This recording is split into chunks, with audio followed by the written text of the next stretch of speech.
Buenas noches, doctores. Bienvenidos a clase. Qué pena con ustedes, unos minuticos tarde, pero llevo todo el día en juicio y hasta ahorita terminamos.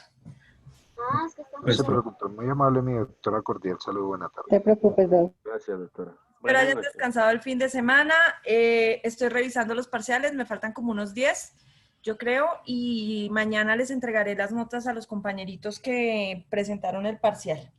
Bueno, ya vieron cómo es el primer parcial, o sea, ya se dieron cuenta. Todos en general, porque pues igual así no lo hayan presentado, la idea es que ustedes hubieran visto cómo es la metodología.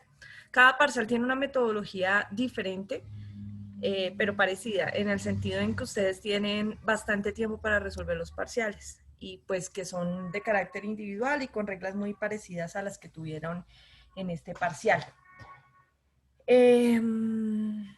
No, pues creo que no es más, entonces comencemos con la clase. Nosotros veníamos hablando de, espérate que hay alguien entrando. Veníamos hablando de la conducta punible y estábamos viendo tipicidad, antijuricidad y culpabilidad. Dentro de la tipicidad vimos todo lo que compone la tipicidad, es decir, que no solamente es que la norma debe existir de manera clara y específica, señalando las conductas de acción o de omisión que se quieren prohibir a través del Código Penal o de las normas que pueden contener dispositivos de conductas punibles. Que esos ejercicios se hacen en libre desarrollo del jus puniendi por parte del Estado. También vimos que la tipicidad, para poderse aplicar, se necesita que sea preexistente al acto que se le imputa a la persona. Esto es que la conducta debe ser posterior a la vigencia de la norma. Dentro de la vigencia de la norma, vimos entonces dos campos específicos que se refieren a tiempo y espacio, en donde vimos los fenómenos de territorialidad, extraterritorialidad y territorialidad por extensión, así como ultraactividad y retroactividad en materia penal. Viendo que la retroactividad y la ultraactividad solamente se pueden aplicar en virtud del principio de favorabilidad para los procesados. Después entonces empezamos a hacer un análisis sobre la conducta antijurídica. Y vimos que no basta con que la conducta sea típica, sino que se necesita que sea antijurídica de las dos formas, formal y material. Que la antijuridicidad formal implica que la norma va en contravía de lo que el legislador quiere proteger a través del bien jurídicamente tutelado. Es decir, la norma atenta o pone en peligro el bien jurídicamente tutelado por el legislador a través del desarrollo del jus puniendi. Mientras que la antijuridicidad material es que además de poner en peligro o vulnerar el bien jurídicamente tutelado, se haga sin alguna justa causa de las contenidas en el artículo 32, que ustedes por ahí las han trabajado, las han leído, pero no las hemos explicado. Para eso, entonces, después pasamos al último paso de la conducta punible, que se llama la culpabilidad. Y dentro de la culpabilidad, nosotros vimos entonces que la culpabilidad en Colombia se refiere al conocimiento de la ilicitud, es decir, a la forma en que se realiza el comportamiento. ¿Cuál es la intención del sujeto activo de la conducta? Y vimos entonces que las formas de realización de la conducta punible en Colombia son 3 en principio, ¿no? Porque realmente son como 5. ¿Por qué? Porque nosotros vimos entonces, dentro de la culpabilidad, el dolo, empezamos hablando del dolo, de la culpa y de la preterintención. Deme un segundo que está compartiendo mal esta vaina. Un momentico ya. El dolo, la culpa y la preterintención. Empezamos viendo inicialmente el dolo. Y dentro del dolo nosotros vimos... No sé por qué me está haciendo esto, espérate. Dentro del dolo nosotros vimos que habían 2 tipos de dolo, ¿que cuáles son? Eventual e indirecto. dolo directo y dolo eventual. Muy bien. Dolo directo y dolo eventual, ¿no es cierto? Y entonces vimos que el dolo directo tiene que ver inicialmente con la forma como se recorre el llamado iter criminis o camino criminal. Y entonces veíamos las fases del iter criminis. Veíamos que en principio había una fase de ideación, después unos actos preparatorios, unos actos ejecutivos y un fin y un resultado. ¿Qué fin o resultado? Que la ideación en principio no le interesa al derecho penal. Después vamos a ver que sí le puede interesar cuando empieza a hacer la reconstrucción hacia atrás, es decir, desde el fin y resultado hasta la ideación.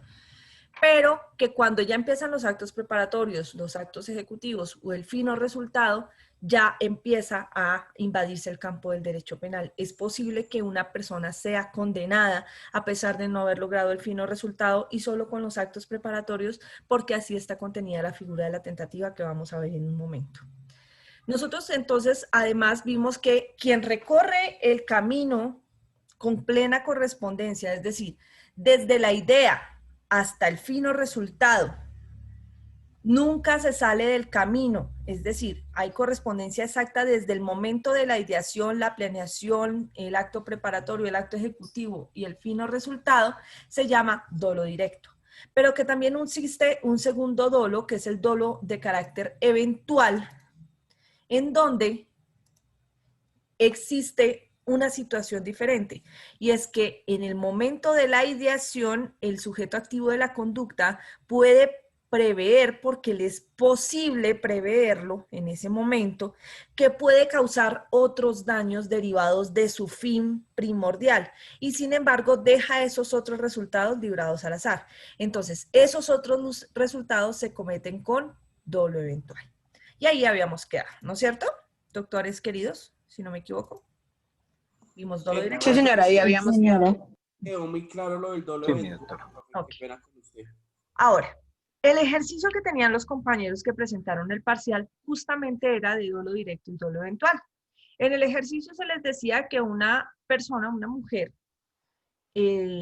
tenía la intención de crear como una especie de protesta de hecho, en el sentido de que estaba cansada de la pandemia y que se prorrogaran y se prorrogaran las medidas. Entonces ella optó por diseñar una bomba de carácter panfletaria, que es la que explota y bota panfletos, por eso se llama así panfletaria, porque lo que bota son panfletos, pero igual pues explota, lleva dispositivos explosivos en su interior, y lo puso en un baño de un centro comercial. La puso a una hora que era muy transitada y logra impactar a una persona y le causa, creo que fueron heridas, ¿no es cierto? No la mató, ¿no es cierto? Es que ya no recuerdo el caso, no recuerdo si... Pierde la vista y una mano. Ah, ok. Perdió la vista y una mano la persona que cayó en la bomba. Entonces se les preguntaba a los compañeros si la conducta de la mujer al haber lesionado a esta otra señora era con dolo directo o con dolo eventual. Era prácticamente muy fácil de sacar, la verdad. Entonces, les escucho la respuesta, doctores. ¿Es con dolo directo o es con dolo eventual? Eventual. Eventual. Eventual, profe. Eventual. Porque su objetivo principal solamente era hacer explotar esa vaina y Los que se panfletos. lanzaran panfletos, ¿no es cierto? Pero no tenía la intención de lesionar a esta mujer, pero le era previsible en ese momento que eso podía ocurrir, siendo un centro comercial, un baño, la hora en que escogió que se iba a explotar la bomba. En eso era muy fácil prever que podía transitar una persona, cualquier persona, o estar dentro del baño y aún así dejó ese resultado librado al azar. Luego responderá por lesiones personales, pero con dolo eventual. Ahora, se les preguntaba a los compañeros también, ¿en qué fase del iter criminis a la mujer le era previsible que podía causar esos daños? ¿En la ideación, en los actos preparatorios, en los actos ejecutivos o en el fin o resultado?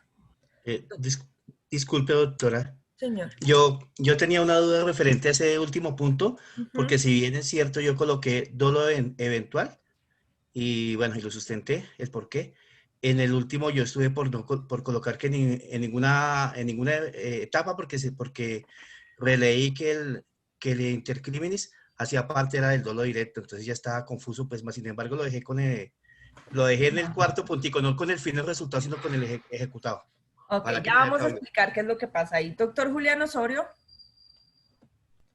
Doctora, una pregunta. Si a la persona le explota ella misma y se quita una mano, bueno, se quita un ojo o algo, ahí también hay lesiones personales. No.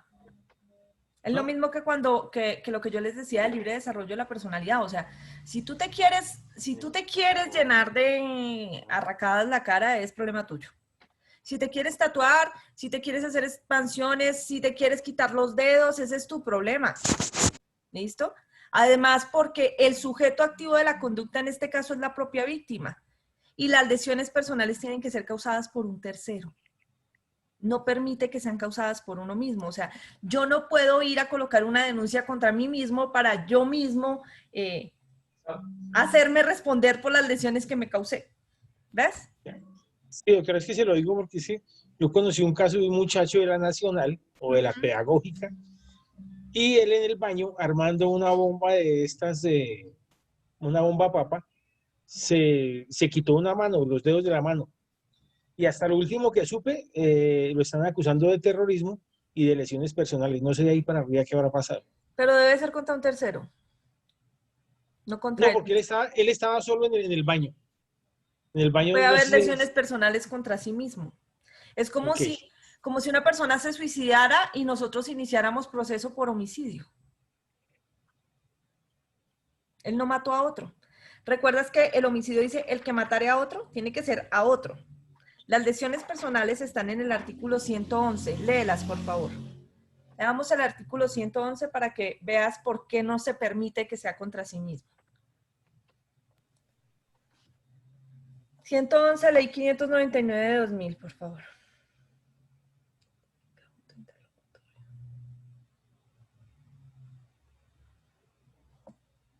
¿Lo tienen? Ah, doctora, Sí, doctora. El que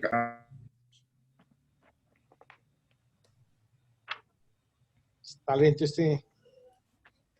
De las lesiones ya, personales. ya. Sí, El las Ok, que, lesiones gracias. personales. ¿lo puedo leer, profe? Dale. Mire, artículo 111 del Código Penal. El que causare a otro daño en el cuerpo o en la salud incurrirá en las sanciones establecidas en los artículos siguientes. Ok. El que causare a otro daño en el cuerpo o en la salud. ¿Ves? A otro. No a sí mismo. Igual que el homicidio. El que matare a otro, no el que se matare a sí mismo. ¿Listo? Ok, gracias, doctora. Listo. Ok. Tú eras Julián, ¿no es cierto? Señora, No. Eras Julián Osorio, ¿sí? sí, señora. Listo. Ya, Ángela, ¿qué pregunta tienes, corazón? Profe, pues yo asimilé el caso de otra manera en cuanto a la última pregunta. Pues yo lo interpreté de otra manera, ya que pues dentro del mismo caso no se enunciaba claramente que María pues haya llegado a ese tipo de etapa de juzgamiento. Mi respuesta fue en nuestra legislación penal, un sindicado de lesionar un bien jurídico tutelado puede aceptar cargos en etapa interlocutoria o en la etapa de juzgamiento. Cada uno de ellos pues busca de un subrogado penal. ¿Por qué me basé en eso? Porque pues de acuerdo al caso que tú nos estabas planteando, para mí en realidad pues no fue claro el enunciado donde dicen que María haya llegado a algún tipo de etapa de juzgamiento. Entonces ya igual con lo que están diciendo mis compañeros me genera la duda. No, doctora querida, la pregunta era respecto del iter criminis, no respecto del proceso. ¿Cómo podría yo preguntarles del proceso penal si no estamos viendo procesal? Es netamente del iter criminis. La pregunta decía... Ah, no, espérame. Es que tengo acá todos los parciales de ustedes. ¿Dónde está? ¿Dónde está? No lo veo ahora. ¿Es este? Sí, es este. Dice, ¿en qué etapa del iter criminis? Dice claramente. No dice nada del proceso penal. Ni etapas de juzgamiento, ni nada de eso. María aceptó el resultado dañoso cometido a la mujer que fue afectada. ¿Ves? Es decir, ¿en qué momento ella acepta como probable ese resultado y lo deja librado al azar? ¿En qué momento del iter criminis? ¿En la ideación, en los actos preparatorios, en los actos ejecutivos o en el final resultado? ¿En qué momento le es previsible y ella continúa adelante? Acepta ese daño como daño colateral y lo deja librado al azar. Los actos ejecutivos, considero yo. En la ideación. En la ideación. En los actos preparatorios. En la ideación, doctores. Desde la idea, en el momento en que ella dice, voy a colocar una bomba panfletaria, ya tiene previsto el resultado. En ese momento ya lo tiene previsto. ¿Listo? Ella tiene la idea armada. Ya. Desde ese momento le es previsible. Si yo voy a protestar, pues yo protesto de otra manera. Si quiero llenar y empapelar la ciudad, pues yo me paro por allá en la Torre Colpatria y riego papeles como loca. Si eso es lo que quiero. ¿Por qué hacerlo con una bomba? ¿Por qué? Yo entendí que en la última, en el fin. Es en la ideación. Que tú no como puedes ella- aceptar ella- el fin o resultado en el momento del fin o resultado, porque entonces no te sería previsible. Recuerden que el problema con el dolo eventual es que dentro del camino criminal a la persona le es previsible el resultado y lo acepta y continúa adelante y lo deja librado al azar. No le importa. Entonces, ustedes pueden decir, por lo general los actos, el dolo eventual se acepta desde la ideación, es decir, desde el momento de la idea se da por sentado que puede causar otros daños y no le importa y continúa adelante. En ocasiones se puede decir que en los actos preparatorios, pero de ahí para allá ya no. Ya de ahí para allá ellos llevan aceptado la posibilidad del daño colateral y lo dejan librado al azar. ¿Listo? Entonces, Yo lo entendí porque como ahí quienes van contestaron todos, ideación o actos preparatorios, se lo valgo. ¿Listo? ¿Listo, doctores? Sí, a los que nos quedó Listo. mal. Ahora, creo que había otra pregunta inicial, que era si la conducta era típica, antijurídica y culpable. Antijurídica formal, antijurídica material. ¿La conducta de esta mujer que coloca esta bomba es típica? sí, Sí, ¿Es antijurídica formal? Sí. señora. Sí, doctora. ¿Y es Sí, señora. antijurídica material? Sí, señora. Sí, doctora. Sí, En señora. teoría es culpable porque tenemos dolo eventual, ¿no es cierto? Ahí Sí, está. claro. Sí. Listo. Que se vaya a Profe. juicio y se defienda ya. Una duda, y a los que nos quedó mal el fin no resultado que pusimos eso. Son 3 preguntas, doctora. Si tienes 2 bien, pues obviamente no vas a perder el parcial. Yo les valgo, o sea, cada pregunta tiene un valor. De acuerdo a eso se les fija la nota. ¿Listo? Bueno, profe, gracias. Por una que tengan mal, pues sacarán por ahí 4. ¿Listo? Listo, profe, gracias. Listo. pues Doctor yo Mario también tengo la Borges. última. Yo creo que la mayoría nos fuimos por la última porque como van todos los pasos ahí. No, Entonces, porque dice, ¿en entendí qué eso. fase del itercriminis? Sí, pero bueno. ¿Listo? igual. Profe, Ojo, Una pregunta. pregunta rápida. un momentico, doctor Mario Borges, señor. Sí, qué pena contigo, doctora, ¿me puedes volver a definir dolo directo y dolo eventual Ok. y su El dolo- correlación con cada una de las etapas del itercriminis? Ya voy. Sí, señor. Listo. El dolo directo se realiza cuando la persona tiene conocimiento de que lo que va a hacer es un delito o es una conducta punible y quiere su realización, es decir, sabe que lo que está haciendo no se debe hacer y aún así sigue adelante. Eso es actuar con dolo directo. ¿Listo? Eso es el dolo directo netamente. ¿Cuáles son sus etapas o su relación con el itercriminis en el dolo directo?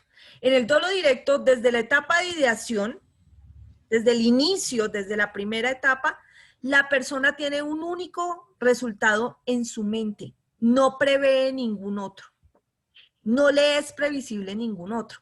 Es más, esta persona dirige todos sus actos inequívocamente hacia ese fin. Así, es decir, los actos preparatorios, los actos ejecutivos, dirigidos todos al único fin que tienen.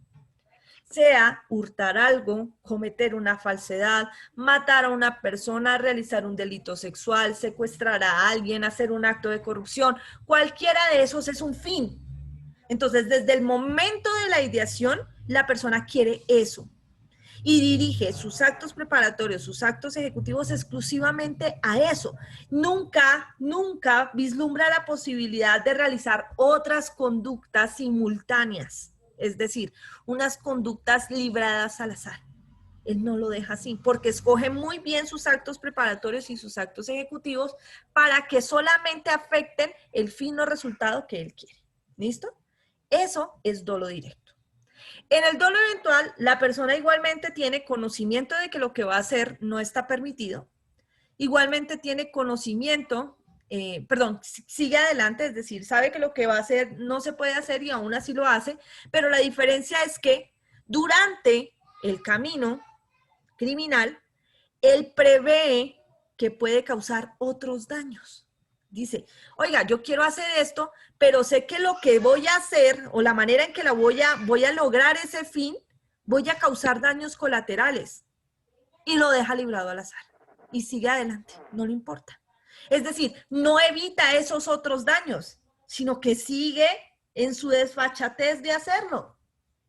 Entonces, acepta como probables esos resultados colaterales y deja su producción, es decir, que pasen o no pasen, librados al azar. Eso es dolo eventual. Ese dolo eventual, ¿en qué se relaciona con el camino criminal?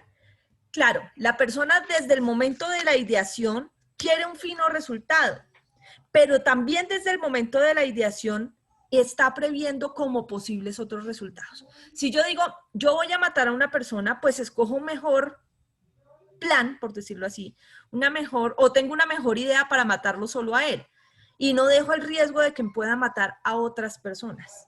Si dejo ese riesgo abierto desde el camino, desde la ideación, pues mis actos preparatorios y mis actos ejecutivos llevan ese riesgo de que esa situación colateral pueda existir.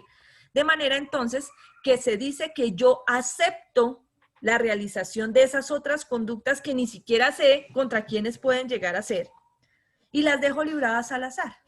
Entonces, al final, en el resultado, tendré muy probablemente, quizás a veces, tengo el resultado que yo quería, a veces no, pero fuera de eso tengo otros daños que no quería, pero que dejé librados al azar, que son los de dolo eventual, los que dejé como daño colateral. ¿Me hice entender? Ahora sí, doctores. O sea, doctor, Clarísimo, clarísimo, gracias. En ese orden de ideas quedaría respecto, por ejemplo, del parcial, quedaría respecto de María el delito entre las dos primeras partes de la parte preparatoria.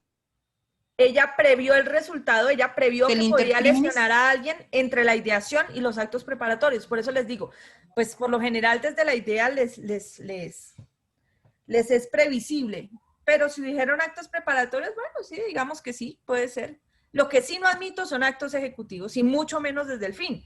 Porque es que yo no llegué allá a la buena de Dios con una bomba que me cayó del cielo. No, yo llegué allá a poner una bomba porque tenía todo un plan hecho. No es la última fase la que yo estoy recorriendo. Esa es la última fase de todo el camino que he recorrido. ¿Listo? Yo pensé que el intercriminis solamente aplicaba cuando uno tenía un fin. Pues y se lograba en los dos por ejemplo. En los dos tienes fin. Solo que hay uno que es unos fines que no quieres, pero no te importan, y en el otro sí es un fin que quieres. Ok, es que no teníamos claro esa parte, doctora. ¿Recuerdas, doctora Alex María, cuando te dije les puse el ejemplo de matar al doctor Moreno con una bomba? Sí. Si yo quiero matar al doctor Moreno, recuerden ese ejemplo siempre, no por el doctor Moreno, ni más faltaba, sino porque nos es muy cercano, en el sentido de que nos es fácil de digerir. Si yo quiero matar al doctor Moreno, tengo muchas opciones para hacerlo. Lo espero a que salga de la sede, le mando un sicario, lo atropello con el carro, lo enveneno, llevándole un domicilio gratis a su oficina. O sea, perdón, ustedes dirán, oiga, la profe, ¿cómo es de dañada? Soy analista. Disculpen, he visto de todo. Hay muchas maneras en donde yo puedo hacer que mi idea, mi intencionalidad de matar al doctor Moreno evite al máximo el riesgo para otras personas. Como esas formas, como esos elementos que yo elijo para que solamente lo afecte a él. Entonces, ¿qué hago? Enveneno el desayuno sorpresa que le vamos a mandar de cumpleaños al doctor Moreno. ¿Listo? Yo lo enveneno para él. Si al doctor Moreno se le ocurrió regalárselo a su secretaria porque dijo, ay, no, eso es mucho dulce para mí, yo no quiero eso, y matamos a la secretaria, pues a mí no me pueden decir que es dolo eventual por eso. Porque es que yo jamás podía haber previsto que el doctor Moreno le iba a regalar eso a su secretaria, ni en mi sueño más loco, ¿ves? Pero en cambio con una bomba es muy impersonal la forma que elegí para matar al doctor Moreno. Y me es previsible que puedo matar a otra persona incluso antes de poner la bomba Incluso antes de armar la bomba, sí. Claro que sí. ¿Ves? Como me es previsible y yo continúo adelante en mi camino criminal, mira, mi fin es el mismo, matar al doctor Moreno. La diferencia es que lo que yo estoy haciendo en mi camino criminal genera riesgos para otros, daños colaterales que yo acepto y digo, no me importa, no voy a escoger otra manera de matar a ese man, lo voy a matar con una bomba de bala, el que caiga, que caiga. Entonces yo acepto ese riesgo de que pueda pasar, pueda que mate a otras personas, como puede que solo mate el doctor Moreno. Pero ese momento en que yo digo, ni de malas voy a seguir adelante, acepto el riesgo y dejo librado al azar que eso pase. ¿Listo? Eso es solo eventual. Mira que en los dos hay un fin clarísimo. Yo quiero esto. Ah, ¿qué puedes hacer otro? No me importa. Que caigan los demás, pero mientras tanto yo quiero esto. ¿Ves? Okay. ¿Listo? Okay. Ok, doctor Julián. Doctora, o sea que es más grave el dolo eventual que el directo. Excelente pregunta. ¿Sabes cuál es la diferencia de la pena entre el dolo directo y el dolo eventual? Ninguna. ¿Ninguna? La pena es exactamente igual. La diferencia es que cuando ustedes vean el proceso de individualización de pena o de tasación punitiva conmigo, van a ver cómo el juicio de reproche del juez, es decir, cómo el regaño del juez es peor. Y ese regaño se refleja someramente en la pena. Se dispara un poco. Pero en estricto derecho, cualquier conducta que se cometa con dolo, ya sea directo o eventual, tiene la misma pena. Si es con dolo, es la misma pena. ¿Listo? Ustedes van a ver el homicidio doloso. El homicidio doloso está en el artículo 103. Allí hay penas diferentes, yo sé. Hay unos que tienen de 13 a 25 años, otros tienen en meses, que es de 480 meses, perdón, de 300 a 480 meses o algo así, no me acuerdo cuánto da en meses. La pena es igual, o sea, los jueces se van a mover en esa pena, siempre que sea dolo directo o dolo eventual, se van a mover en esa pena. La diferencia es cuánto le toca exactamente a cada persona. Y obviamente cuando se hace con dolo eventual, el juez dice, es que usted es más malo que Caín. O sea, usted pudo haber elegido matar de otra manera y escogió la peor de todas para hacerle más daño a la gente. Por eso no le voy a poner la misma pena que a los demás, le voy a dar más duro. O sea, que hubiera sido mejor que le hubiera dado un balazo de frente. Sí. Sí. Porque es que pones más riesgo, más vidas en riesgo al elegir esa forma de matar. ¿Ves? Entonces haces más daño social que aislando a un solo individuo, sin decir que es que, no, entonces que la vida de este man no importa. No, no, claro que importa y se castigará.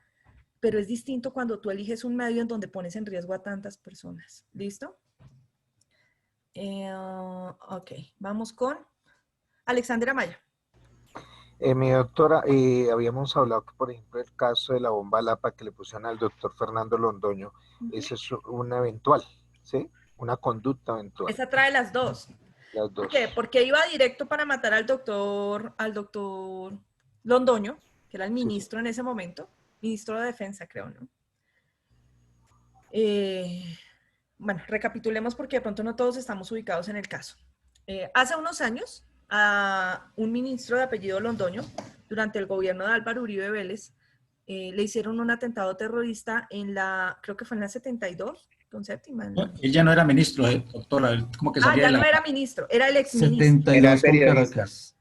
Trabajaba en el tiempo, algo así, salía de allá. Era exministro y él tenía un programa radial bastante fuerte, es decir, criticaba de frente lo que tenía que decir, para bien o para mal, a quien le gustara, pues él lo decía como él le parecía. Y había recibido varias amenazas, al parecer, por ese ejercicio periodístico de este ministro. El ministro estaba protegido, tenía 3 escoltas, uno de ellos era conductor y tenía una camioneta blindada. Él sale de la emisora donde hacía este programa radial, no recuerdo, fue en las horas de la mañana, sale de ese programa y va en su camioneta blindada, en la parte de atrás va él con uno de sus escoltas y al frente va el conductor, que es escolta también, y al otro lado el otro escolta, todos en la camioneta blindada, ¿no? Cuando se detienen en uno de los semáforos, observan cómo un hombre desciende de una moto y coloca un artefacto sobre el capó que se pega al carro, una bomba estilo Lapa. Una mina tipo grapa. Eso, Lapa o grapa o como se llame, bueno, la pega ahí. Entonces, ¿qué ocurre? Los escoltas reaccionan, se bajan el conductor y el escolta que está en el de copiloto, se bajan, abren las puertas e intentan despegar el artefacto. Inmediatamente el artefacto explota, creo que mata a los dos que estaban intentando zafarlo, es decir, al conductor y al otro escolta, y el escolta que estaba atrás resulta gravemente herido, más el ministro Londoño. De paso matan un montón de gente alrededor, entiendo, matan unas personas alrededor, lesionan a otras que estaban también en el trancón, gente que iba caminando por ahí, y pues destruyen varios edificios, las fachadas de varios edificios cercanos. Así fue el atentado, ¿no? Entonces la pregunta del doctor es, ¿dolo eventual o es dolo directo? Ahí están los dos. ¿Cuál era el fin? Matar a Londoño. Entonces, frente a él, a pesar de que no lograron ese fino resultado de matarlo a él, frente a él actuaron con dolo directo. Entonces ellos tendrán tentativa de homicidio con dolo directo agravado porque es con fines terroristas, respecto del ministro Londoño a quien no lograron matar y para quien iba dirigido el artefacto. Y respecto de los demás, es dolo eventual. Aunque ahí hay una leve línea. Porque pues uno dice, pues si son los escoltas, uno sabe que si le va a hacer algo, lo más seguro es que ellos van a intentar protegerlo. Entonces, yo pensaría que también podría llegar a ser directo. Pero en ese caso lo que hacen es que dicen dolo eventual contra los escoltas y contra todas las personas que resultaron lesionadas alrededor, porque fueron resultados dejados al azar, y dolo directo para quien iba el atentado, que era el ministro Londoño. ¿Listo? ¿Entendido, doctores? Sí, mi doctora, muy amable, gracias. ¿No? Doctora Nicole Pérez. Profe, buenas noches. Buenas noches. En el caso que tú dijiste que la secretaria se comiera ese desayuno envenenado, ¿en qué etapa del iter criminis se acepta el resultado dañoso? No se acepta porque no es previsible. Ah, ok. Perfecto. Ah, entonces no pasa nada. No, sí pasa algo. Y será castigado, pero no con dolo. Será con culpa o será con preterintención, ya vamos a ver ahorita. Pero no con dolo. Dolo es que yo tengo la intención. Mi intención es matar a esta persona. Ah, ¿que puedo matar a alguien más? No me importa. Es decir, sin querer queriendo, por decirlo así, estoy diciendo, no me importa. Entonces, de una u otra manera, estoy aceptando que tengo la intención de matar al que pase por ahí. ¿Ves? En los dos hay dolo. Solo que cuando yo tengo clara mi víctima en la cabeza, por quién voy, es dolo directo. Cuando yo dejo librado al azar los resultados colaterales, es dolo eventual respecto de ellos. ¿Listo? Pero tiene que serme previsible. Si no me es previsible, no pueden decir que yo tenía la intención. O sea, ¿cómo tengo la intención si yo no quería? Si yo no sabía. ¿Cómo? Me es imposible. Se necesita que me demuestren que me era previsible, que yo podía prever que el doctor Moreno le iba a regalar eso a su secretaria. Diferente es si, por ejemplo, yo no escojo un carro bomba sino un sobrebomba. Un sobrebomba pasa por muchas manos antes de llegar al doctor Moreno. Ahí ya me es previsible el resultado de que cualquiera de esas personas por las que van a pasar las manos, incluso el correo o lo que sea por donde lo mande, por donde lo envíe, el mismo mensajero que lo lleve, cualquiera de ellos les puede explotar. Y yo dejo eso librado al hacer. Entonces, respecto de ellos es dolo eventual. Pero miren para quién era el plan. ¿Cuál era mi idea desde el comienzo? Matar al doctor Moreno. Para él es dolo directo. ¿Listo? ¿Más claro, mis amores? Más o menos como el caso de Vargas Lleras, ¿no?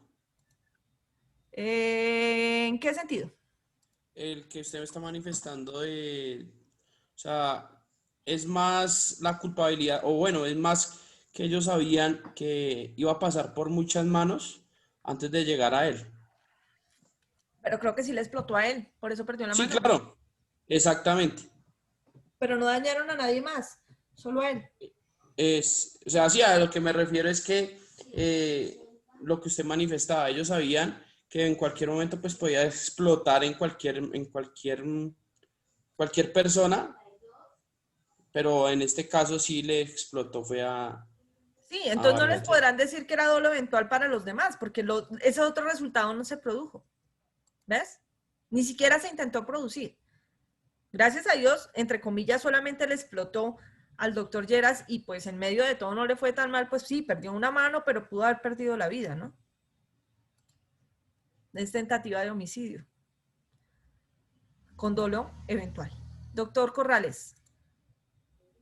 Doctora, buenas noches. Buenas noches. Una preguntita. ¿Usted me puede explicar de pronto el dolo eventual en el accidente de tránsito por homicidio? Ya vamos para allá. Necesito primero que entiendan dolo directo y dolo eventual para luego pintarles la línea delgada entre el dolo eventual y la culpa con representación, que es en donde está el problema con los borrachos. ¿Listo? Listo, doctora. ¿Hay Gracias. alguna duda sobre el iter criminis, el dolo directo y el dolo eventual? ¿Hablen ahora o callen para siempre? No, profe. No, señora. Gracias. Avancemos. Cuando yo no tengo la intencionalidad, pues no puedo recorrer ningún camino criminal. Se necesita que haya intención. ¿Y qué pasa con aquellos delitos que se cometen sin intención? ¿Le dicen, no importa, vete para la casa? No. Para eso existe otro dispositivo que es la culpa. ¿Listo? La culpa.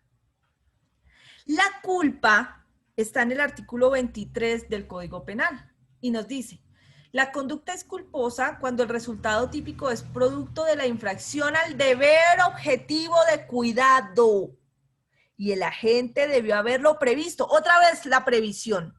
Por ser previsible o habiéndolo previsto, confió en poder evitarlo. Eso es un enredo. ¿Listo? Ahí es donde está el problema. ¿Por qué? Porque tanto en la culpa como en el dolo eventual hay un elemento que se comparte y es la previsión del daño. ¿Listo? Vamos entonces a ver cómo es que funciona eso. Ahorita nos devolvemos a la tentativa porque necesito que ustedes vean bien aquí cómo es que funciona el dolo eventual y la culpa con representación o la culpa. Ojo, yo voy a tratar acá de hablarles de este tema que no es que tenga ya el punto final y la última palabra. Estamos hablando de por lo menos un siglo de discusiones del derecho penal y todavía persiste la pelea entre si debe existir dolo eventual o culpa con representación y en qué caso se resuelve cada uno. ¿Listo? Entonces voy a tratar de explicarles cuál es la diferencia sencillamente o de manera digerible, como diría un profesor mío de Derecho, para dummies, para que no nos enredemos con escuelas y problemas y doctrinantes eternos sobre el problema entre el dolo eventual y la culpa con representación. Eso amerita un trabajo de doctorado. Y aún así es posible que usted se enloquezca buscando la razón de ser de esto. Entonces vamos a tratar de colocarlo sencillo. Primero, nosotros hablamos de el dolo, que llamamos el dolo directo. Después nosotros hablamos del dolo eventual. Y ahora vamos a hablar de la llamada culpa, que algunos llaman la culpa con representación, que es una modalidad específica de culpa, pero que en Colombia no existe la culpa con representación, sino solo la culpa. Listo. Dijimos, el dolo directo es cuando yo sé que lo que voy a hacer es una conducta punible y sin embargo deseo su realización. Es decir, tengo la intención de hacerla. Yo quiero. Oiga, pero robar es delito. No me importa, yo quiero. Oiga, pero es que si usted hace eso es violar a esa mujer. No importa, yo quiero. ¿Listo? Quiere. Ese es el dolo directo. Entonces aquí vamos a ver el iter criminis en perfecta correspondencia. Desde su fase, desde la fase de ideación hasta el resultado en perfecta correspondencia. ¿Listo? En el dolo eventual es lo mismo. Yo sé que lo que voy a hacer es una conducta punible y sin embargo deseo su realización. Pero además logro prever que puedo causar otros daños distintos al fin que quiero. Y dejo esos daños librados al azar. Es decir, a que se puedan producir o no se puedan producir. En las dos tengo intención de hacer daño. Quiero, intención de hacerlo. Solo que en unos, esta intención de hacerlo aquí es inicialmente para el resultado que quiero. El fin o resultado propuesto. Y además, respecto del resultado previsible, es decir, el que dejo librado al azar.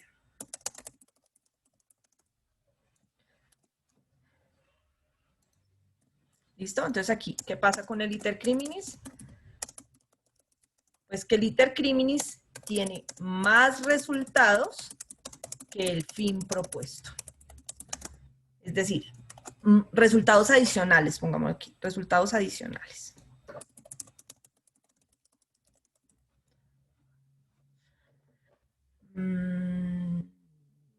Prever. Listo. Entonces, vamos a seleccionar aquí esta palabrita clave.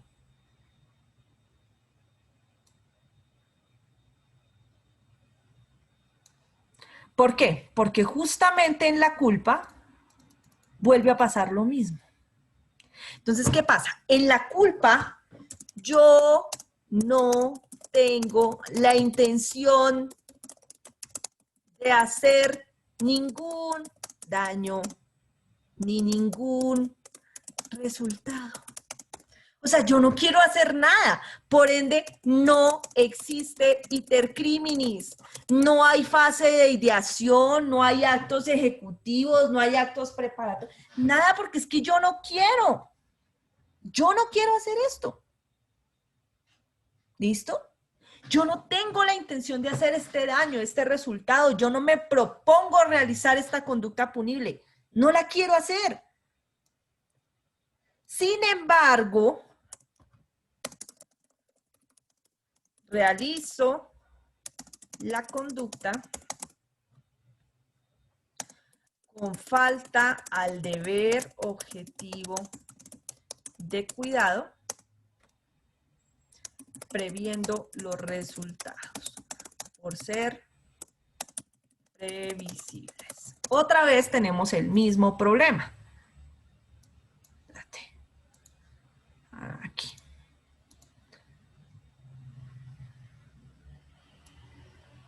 Miren, tanto en el dolo eventual como en la culpa hay previsión de resultados. Por eso es que se confunden. Pero hay un problema o hay una diferencia inicial. Y es la intencionalidad del sujeto activo de la conducta. Yo tengo la intención de hacerlo, dejo esto librado al azar o simplemente es algo que me pasa por tarado, por irresponsable. ¿Listo? En la culpa hay algo que se denominan los hechos generadores de culpa. Ustedes los van a ver también en derecho administrativo de cómo es que el Estado responde por las llamadas fallas en el servicio o creación del riesgo o el daño antijurídico por culpa.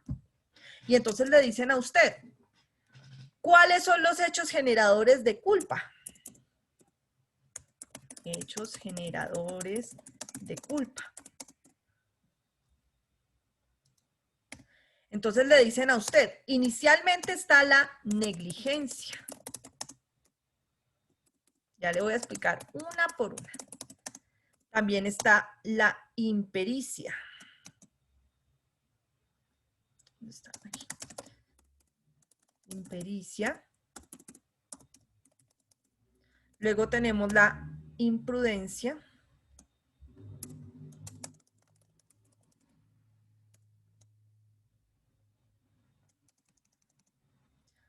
Y la otra se llama desconocimiento, bueno, quitémosle la palabra, violación de normas específicas.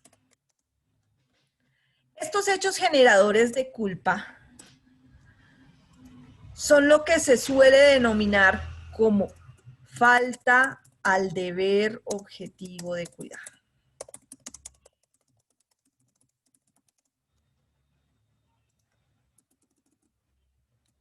Es decir, se llaman hechos generadores de culpa o causales de falta al deber objetivo de cuidado. ¿Cuáles son? Esas 4 que están ahí. Negligencia, impericia, imprudencia y violación de normas específicas. Eso es lo que genera la culpa.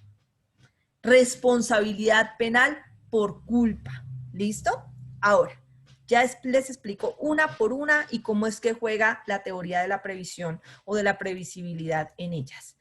Doctor José Leonardo Sánchez, señor. Profe, un ejemplo pequeñito. Desafortunadamente hace 4 años, uno de mis hermanos se subió a un autoboy y a los 3-5 minutos se cayó estaba adentro y el conductor, por no haber cerrado la puerta, se cayó de espaldas y el mismo vehículo pues pasó por encima y lo mató. Y ahí es donde se dio el homicidio culposo. ¿Ahora entiendes por qué? Son de ejemplos, sí, doctora. Lamento mucho tu pérdida, doctor. Y es muy posible que muchos compañeros tengan situaciones similares. Es difícil pensar en derecho cuando hemos sido víctimas directas o indirectas de una situación de estas. Yo voy a explicarles por qué razón el derecho considera diferente a quien realiza la conducta con alguna de las formas de dolo, a quien realiza la conducta con alguna de las formas de culpa. ¿Listo? Ya les voy a explicar con calma. Hay una pregunta ahí y la voy a evacuar antes de, con eso le damos de chorrito hasta que terminemos culpa.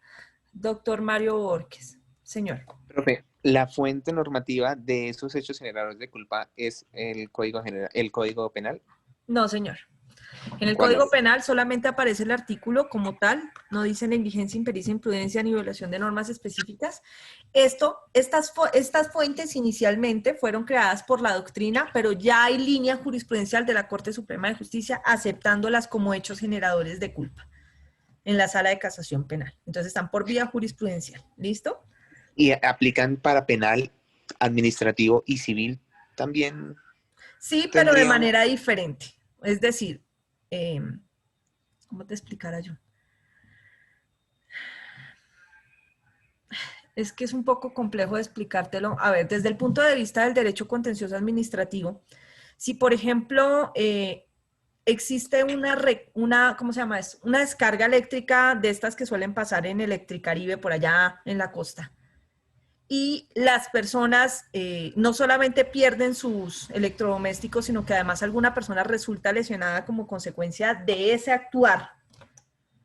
El Estado será demandado en lo contencioso administrativo, es decir, será Electricaribe, más la Alcaldía de Barranquilla, más el Estado colombiano por esa situación. Y uno no puede decir, es que el Estado tenía la intención de matar a esta persona y de dañar todos los electrodomésticos. No, pero ¿qué es lo que pasa? Que su negligencia genera estos daños y el Estado responde. Lo mismo que ocurre cuando se roban las tapas de las alcantarillas, cuando hay huecos en las calles y las personas que transitan, los motociclistas transitan o los ciclistas y resbalan o caen en uno de estos huecos y sufren un accidente y otro carro pasa, les hace cualquier cosa. Es lo mismo, no hay intención. Lo que pasa es que son negligentes, el Estado es negligente en no hacer lo que le toca hacer. Asimismo pasa con estas personas. Lo que pasa es que el sujeto activo de la conducta siempre debe ser un ser humano. No puede ser una persona jurídica, siempre será una persona natural. Las personas jurídicas responderán a través de su representante legal en materia penal, que eso es lo que vamos a ver más adelante en autoría. Pero, por ejemplo, yo no puedo decirle al presidente de la República o a la alcaldesa mayor de Bogotá, iniciarles un proceso penal por la muerte de un motociclista porque no taparon un hueco. No, porque ahí no hay responsabilidad penal. Eventualmente, lo único que puede llegar a haber es responsabilidad administrativa. Si yo hablara de responsabilidad penal contra ellos, ellos tendrían que ser el sujeto activo de la conducta y ellos no fueron los que causaron el accidente. Indirectamente lo causaron, sí, pero será más difícil lográrselo demostrar. Mientras que, por ejemplo, en el triste caso que nos estaba comentando el doctor de su hermano, que en paz descanse, pues yo tengo al causante directo ahí. La persona que no cerró la puerta fue quien causó el accidente. Su hermano se cae del bus, primero porque este señor lo echa, no sé, me imagino que el bus iba repleto, lo echa ahí, no cierra la puerta y arranca como un chiflado, o yo qué sé, y coge una curva o algo así, pues la persona cae y pues otro carro lo atropella. Es su negligencia directa la que genera el resultado dañoso. ¿Listo? Entonces, ojo, estos dispositivos se pueden encontrar en otras ramas del derecho, responsabilidad civil extracontractual, materia de seguros y derecho administrativo. Incluso existen dolos y culpas dentro del derecho disciplinario, pero allí se manejan de formas diferentes. Todos esos derechos son de carácter sancionatorio, es decir, son hijitos del derecho penal, por eso es que manejan estos dispositivos similares. Pero ya entrados en la materia, en la especialidad, tienen variaciones. Yo les estoy explicando cómo se manejan desde el derecho penal. ¿Listo? Ok. Entonces, hechos generadores de culpa. Profe, discúlpame, te interrumpo. Y en Señora. el caso de que es que no me acuerdo cómo se llama, bueno, las que hacen las carreteras dejan un hueco y hay un accidente allí, ¿sí culparían a la constructora? De poderlos culpar, los pueden culpar. Lo que pasa es que por lo general eso se va por vía administrativa y no por vía penal. Por ejemplo, en el puente del Chirajara se cayó el puente. ¿Por qué se cayó el puente? Porque estaba mal diseñado. Murieron, no sé, 5 o 6 obreros. Esos 5 o 6 obreros recibieron indemnización por vía administrativa y el proceso nunca se llevó por el lado penal. Si se iniciara por el lado penal, se iniciaría por homicidio culposo. Pero como a la gente no le interesa que lo sancionen penalmente, sino que en últimas pues medio indemnicen en algo a las familias, pues entonces lo inician por proceso administrativo y les dan indemnización a las familias de los fallecidos por vía administrativa y se acabó el problema. Y nadie inició el proceso penal.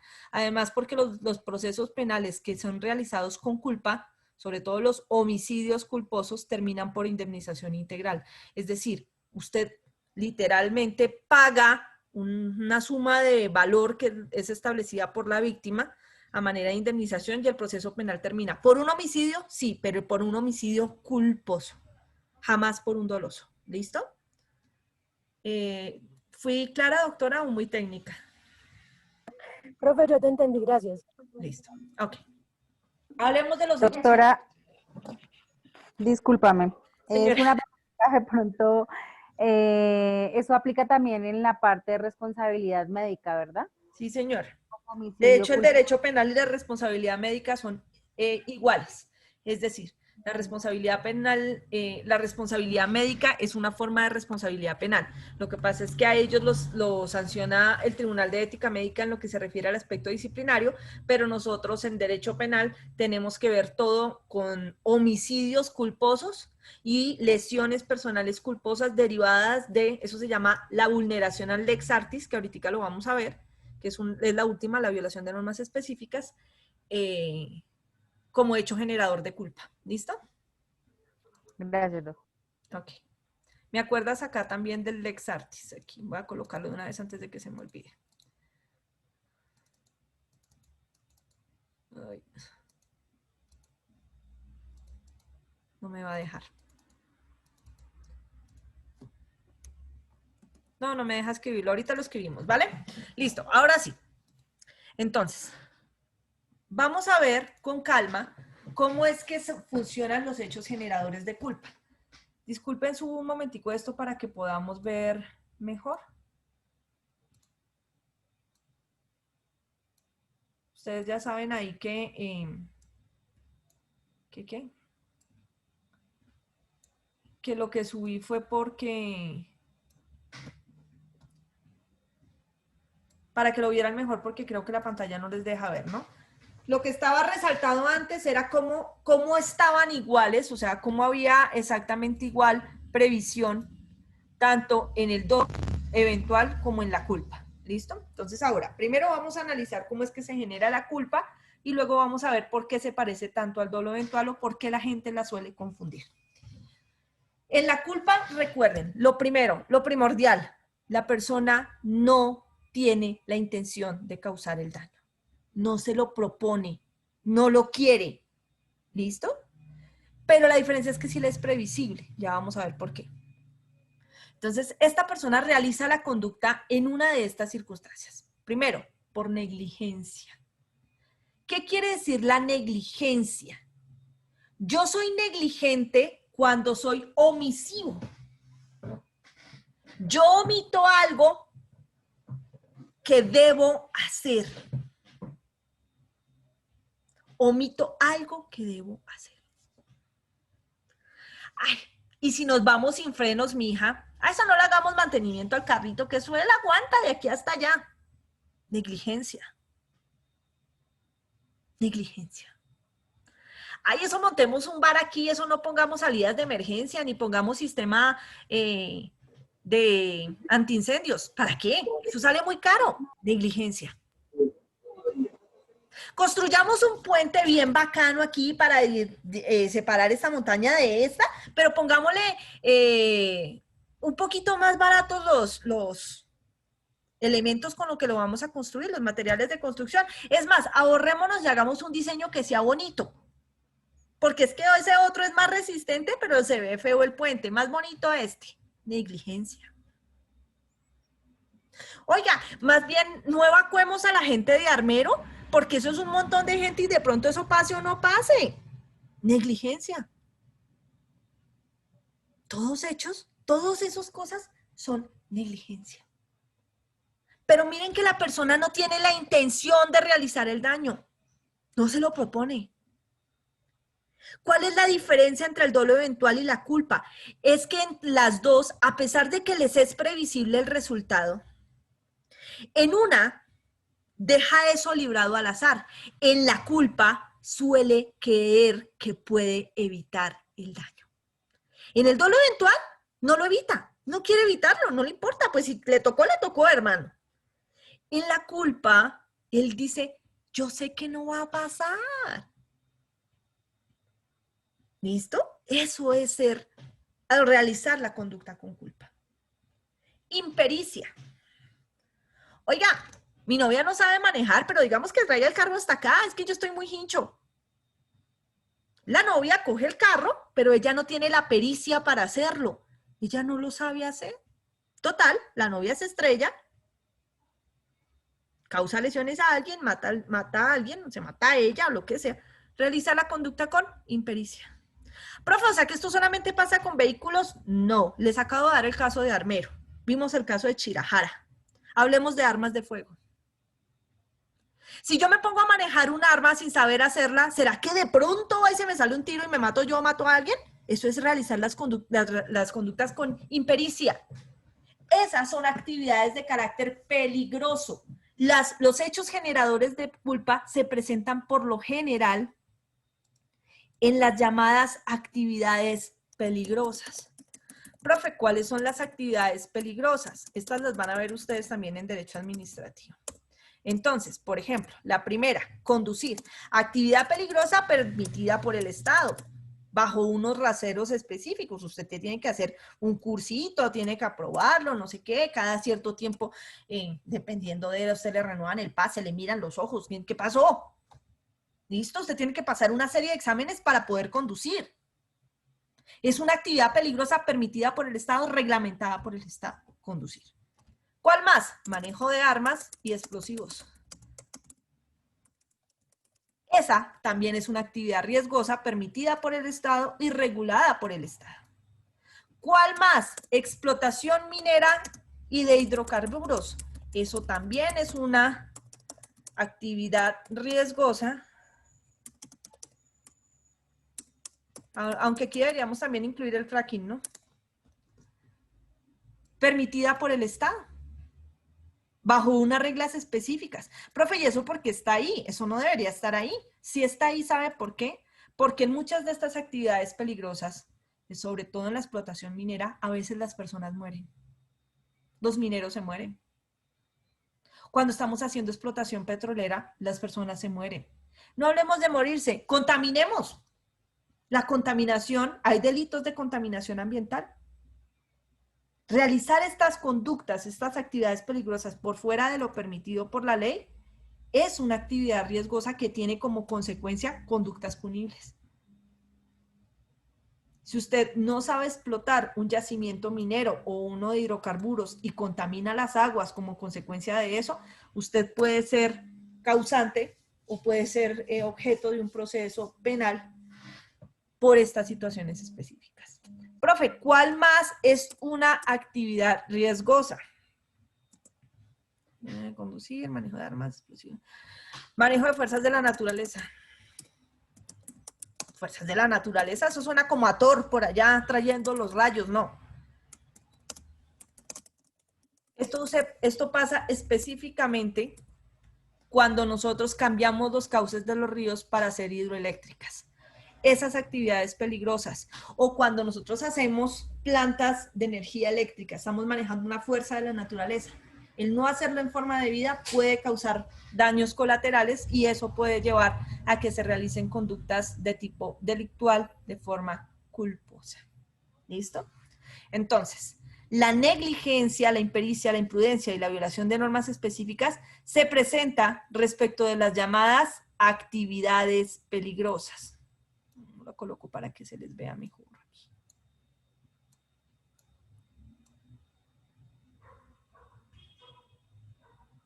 Ahí. ¿Listo? Ahora, ya vimos que la negligencia es cuando yo omito hacer algo que tengo que hacer. La impericia es cuando yo me pongo a hacer algo que no sé hacer.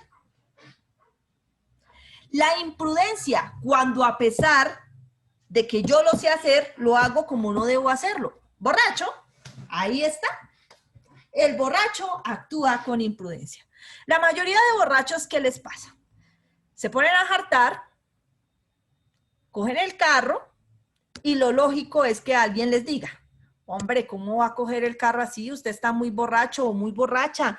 Mire, venga, deje las llaves, llame a un conductor, lleve un taxi, pida un Uber, haga alguna vaina, pero deje esa vaina aquí. ¿Qué le contesta usted al borracho? Tranquilo, que yo manejo mejor estando borracho que cuando estoy bien. ¿Qué quiere decir? Primero, él no está pensando en matar a nadie. Y segundo, él cree que si algo llega a pasar, él confía en poder evitarlo. Él confía en evitar el resultado que le es previsible. Oiga, usted, ¿será que cuando usted se sube hincho al volante, ahí, usted no prevé que de pronto usted se va a matar, puede matar a alguien, se puede estrellar, puede atropellar a alguien, se puede lesionar o puede lesionar a alguien? ¿No le es previsible? Depende de lo hincho que esté. No, siempre le es previsible.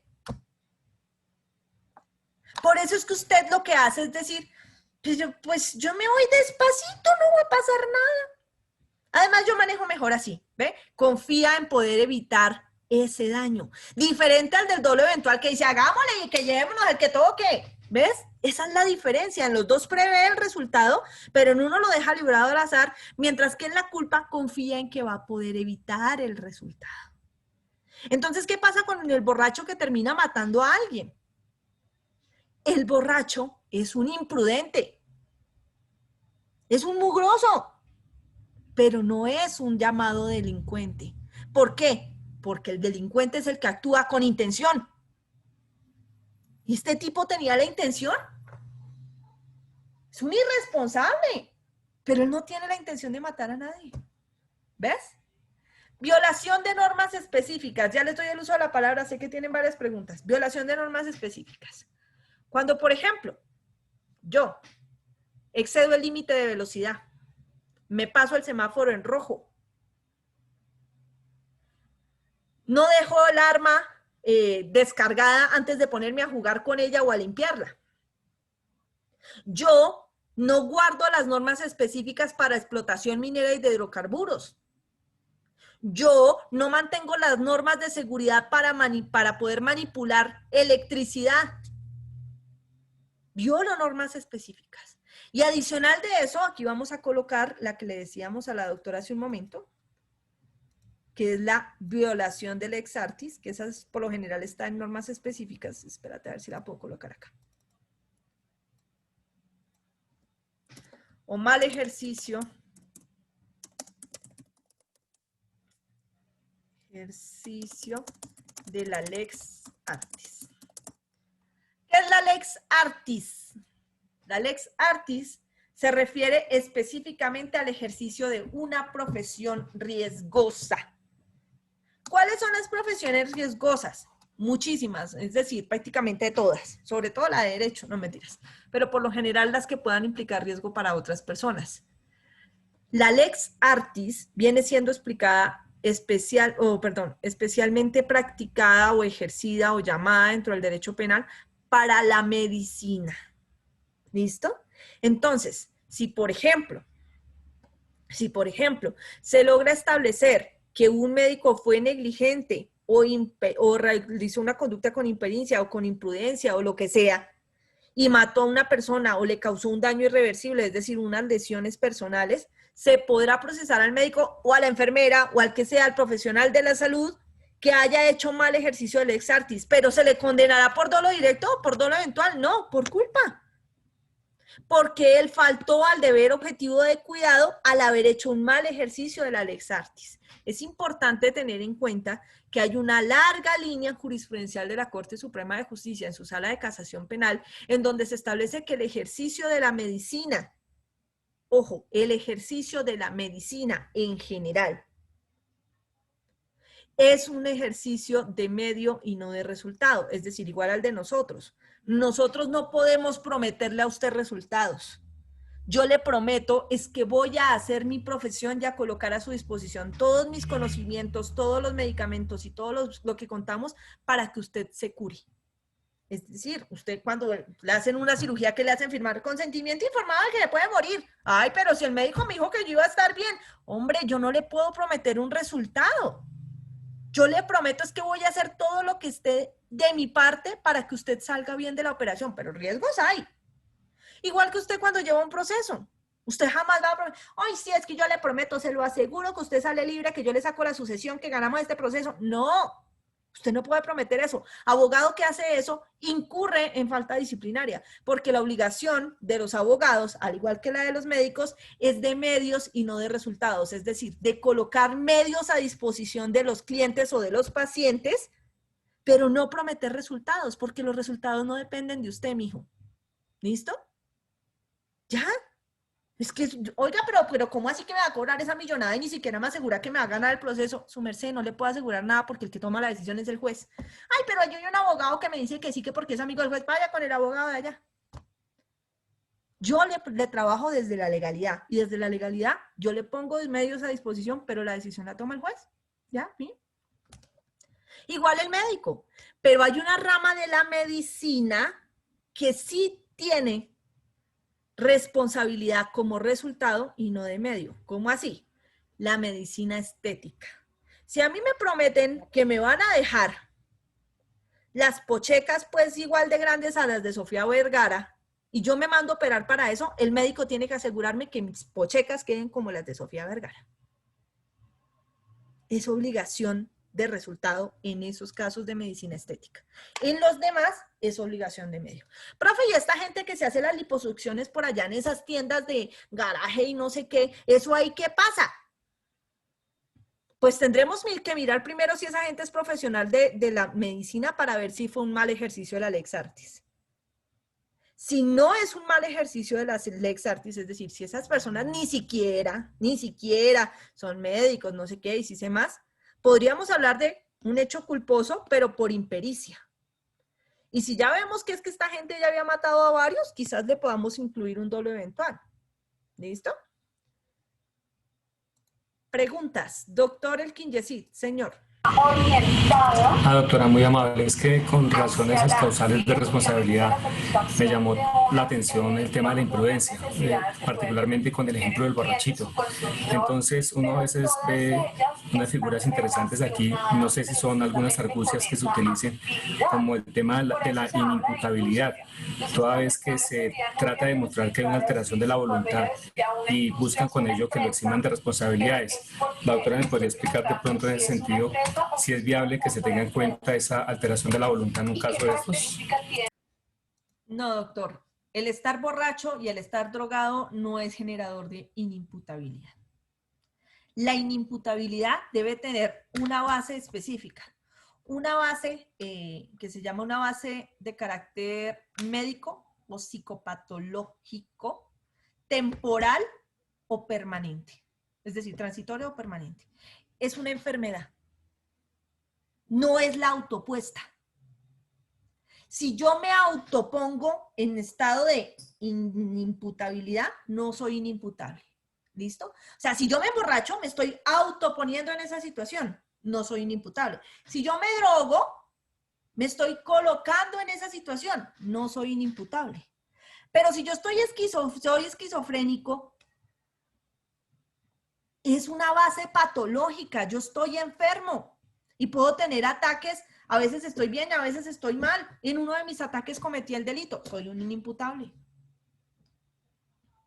En el caso de Natalia Ponce, la defensa del señor demostró, y lo logró demostrar en el juicio, que el hombre era esquizofrénico. Pero aún así el juez no lo declaró inimputable. Y la gente se escandalizó y se cortaron las venas. ¿Pero por qué? Sencillo, porque es que la inimputabilidad no es una figura médica, es una figura jurídica. Es decir, ningún médico puede venir a decirle a usted en una historia clínica, usted es inimputable. No, le dice, usted es esquizofrénico. Y el juez mira si esa esquizofrenia estuvo presente y fue determinante al momento de cometer el hecho. Si lo fue, usted es inimputable. Y ya sabe que será condenado, sino que lo van a mandar a una medida de seguridad. Le van a dar una medida de seguridad en un lugar específico que va a ser una clínica de reposo. ¿No es cierto? Lo van a condenar igual. Pero ¿qué es lo que pasa? Si eso, a pesar de usted ser esquizofrénico, el juez dice, no, usted no estaba bajo un ataque de esquizofrenia al momento de cometer la conducta, pues usted será imputable y lo mandan para la cárcel. Profe, ¿cómo hace el juez para saber eso si él no estaba ahí? Nadie sabe si el tipo estaba loco al momento en que lo hizo. Sencillo. ¿Cómo resolvieron el caso de Natalia Ponce? El juez dijo, mire, los esquizofrénicos realizan conductas de atacar a terceros porque se están defendiendo a sí mismos. Y como se defienden a sí mismos, ellos no consideran que lo que están realizando es un delito, sino un acto de defensión. Este señor, ¿qué hizo? Compró el ácido 15 días antes. Miren, en este caso, el Estado se devolvió, comenzó desde el resultado y logró llegar a la ideación. Hubo intercriminis. Exacto, logró probar el intercriminis la fiscalía y se devolvió hasta el día en que el tipo compró el bendito ácido. Hasta ahí, dice, listo, compró el ácido. Si fuese esquizofrénico y hubiera sido momento del ataque, ¿por qué compró el ácido 15 días antes? Primer hecho. Segundo hecho. ¿Por qué este hombre engaña a Natalia haciéndola bajar? Diciéndole que es un amigo de ella, para que ella baje a la portería y es cuando le lanza el ácido. ¿Por qué engañarla si estaba siendo víctima de un ataque de esquizofrenia? Entonces, ¿estaba consciente o no estaba consciente? Tercer hecho. ¿Por qué se cubre el rostro para evitar ser identificado y huye? Un esquizofrénico se está defendiendo. Está viendo un monstruo que alguien lo está atacando. Luego no tiene por qué correr y hacer estas labores defensivas y de tratar de ocultarse y toda esta cosa. En consecuencia, sí, señor, usted es esquizofrénico, pero usted no es inimputable porque usted no estaba sufriendo un ataque de esquizofrenia al momento de realizar la conducta. Ni su esquizofrenia fue determinante para realizar la conducta punible. De manera, doctor, que ni los borrachos, ni los drogados, Y aún, eventualmente, los esquizofrénicos, los locos, mejor dicho, todos esos no son inimputables solo por tener algo que vicie su consentimiento, sino que se necesita demostrar que ese vicio del consentimiento fue determinante y estaba presente al momento de los hechos para ser inimputable. La inimputabilidad no es una figura médica, es una figura jurídica. ¿Entendiste, doctor Elkin? Perfecto, mi doctora, quedó totalmente claro. Doctor Joan Lambi. Profe, buenas noches. Buenas noches. Profe, tengo como una pregunta y es la siguiente, es que, digamos, en los casos que la persona, bueno, una persona X va conduciendo y lleva la vía, pero en ese caso llega una persona que se vuela, digamos, el semáforo que está en rojo y pues esa persona choca y la mata, ¿sí? Cuando la persona pues iba bien en su carril, pero el otro por imprudencia pues se vuela a la escuadra y alcanza a chocar y lo mata. Digamos, ahí cómo se aplicaría el caso de la persona. ¿De quién fue la culpa? Pero digamos, o sea, ¿quién tuvo la responsabilidad? ¿El que estaba bien, que iba por su carril, o los otros que se volaron el semáforo? El infractor. El infractor. Es igual que cuando tú tienes un accidente de tránsito, es igual. ¿De quién fue la culpa? ¿Quién genera el daño? ¿Listo? El derecho penal solo persigue a quien genera directamente el daño. Al resto le cuesta un poquito más de trabajo perseguirlos. Se lo voy a explicar de la siguiente manera. Bueno, ahorita se lo explico porque quiero saber si esto quedó claro. ¿Quedó clara la diferencia entre el dolo eventual y la culpa con representación? Perdón, ¿y la culpa? Es decir, tanto en el dolo eventual como en la culpa existe previsión del daño, solo que en el dolo eventual yo lo dejo librado al azar. No me importa si pasa o no. Mientras que en la culpa yo confío en que eso no va a pasar y que si pasa, yo voy a poder evitarlo. Es decir, quien realiza la conducta con dolo directo o con dolo eventual, la realiza porque quiere. Tiene la intención. En la culpa, el delito le sucede. Al borracho le sucede el delito. Él no lo planea, él no lo quiere. ¿Es un irresponsable de porquería? Sí. ¿Es un imprudente? Sí. ¿Borracho infeliz? Sí. ¿Pero delincuente? No. ¿De ahí a que usted le pueda hilar que eso lo realizó con dolo? No. Pero ojo, hay una sentencia, una en el país. Ya, son dos. Son dos de la Corte Suprema de Justicia, Sala de Casación Penal, en donde consideró en dos casos muy específicos en el país que los homicidios causados en accidente de tránsito bajo el influjo de sustancias alucinógenas y de alcohol, es decir, borrachos y trabados, no generaban culpa sino dolo eventual. Solo en dos casos. Y dijo específicamente y lo escribió así de grande. Ojo, solo para estos dos casos, en estos hechos de este proceso. No es que usted ahora me vaya a sacar reglas generales. Fue lo primero que sacó la Corte. Profe, ¿cuáles casos son? El primero, el del piloto. Un piloto de un avión, la mayoría de los penalistas no estamos de acuerdo con esta decisión, pero se las cuento. Un piloto de avión se pega una rumba de esas tenaces, está en Bogotá, está por allá por el norte. Entiendo que estaba fuera de Bogotá.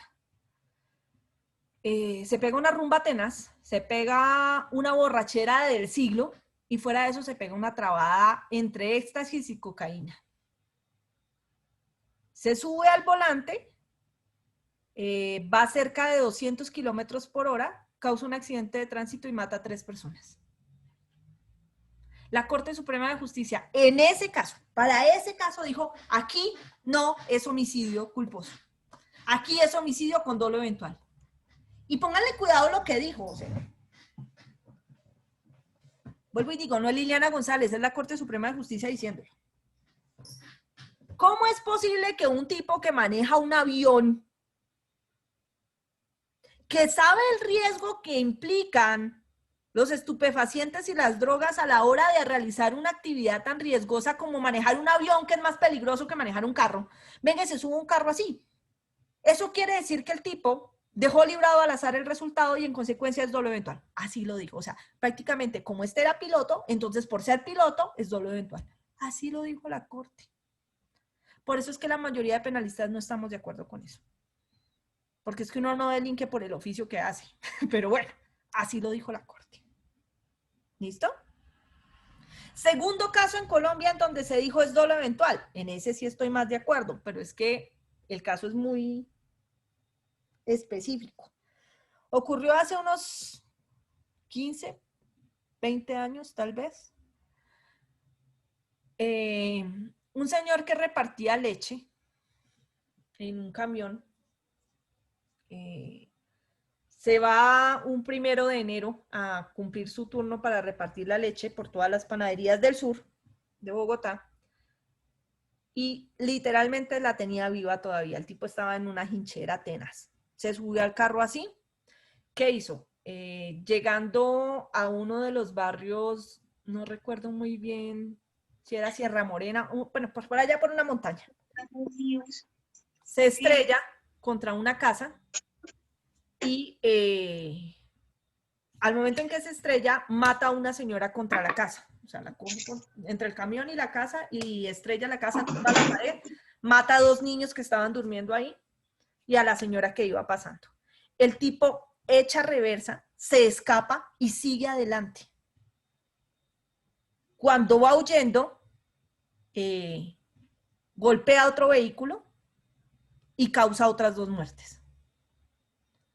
La Corte Suprema de Justicia dijo, los primeros los causó con culpa, pero los segundos los causó con dolo eventual, porque él ya acababa de pasarle un accidente, se escapó y siguió. Es decir, que él dejó ese resultado de nuevo librado al azar de volver a causar otro accidente y lo aceptó. Tanto así que lo volvió a causar. Entonces lo condenó por homicidio culposo respecto de la primera señora que mató contra la casa y tumbó la pared y mató a los 2 niños que estaban durmiendo. Esos 3 homicidios fueron culposos. Y luego los que realizó cuando golpeó el otro carro fueron homicidios con dolo eventual. Vean los 2 únicos casos en el país en que hay. Y ustedes han visto que los medios de comunicación hablan y dicen dolo eventual, dolo eventual, dolo eventual. Ahorita está la discusión sobre el señor de la bicicleta en el puente de la Caro. ¿Dolo eventual o culpa? ¿Dolo eventual o culpa? La pelea está ahí. No, pero es que ¿cómo no lo iba a ver? Es que se le vio, se le fue encima, tenía la intención.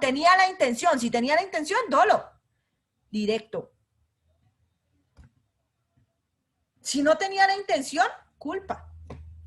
Si tenía la intención, si tenía la intención de causar otro daño y dejó este librado al azar, dolo eventual. ¿Quién viendo el video puede decir si es dolo directo, dolo eventual o culpa? Es una pelea eterna ahí.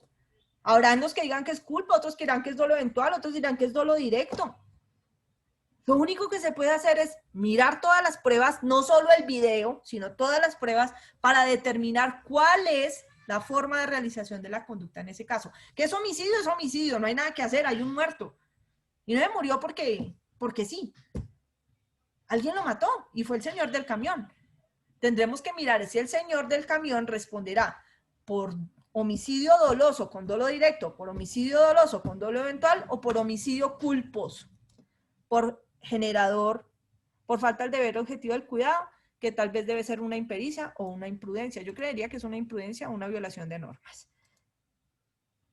Doctor Andrés García, señor.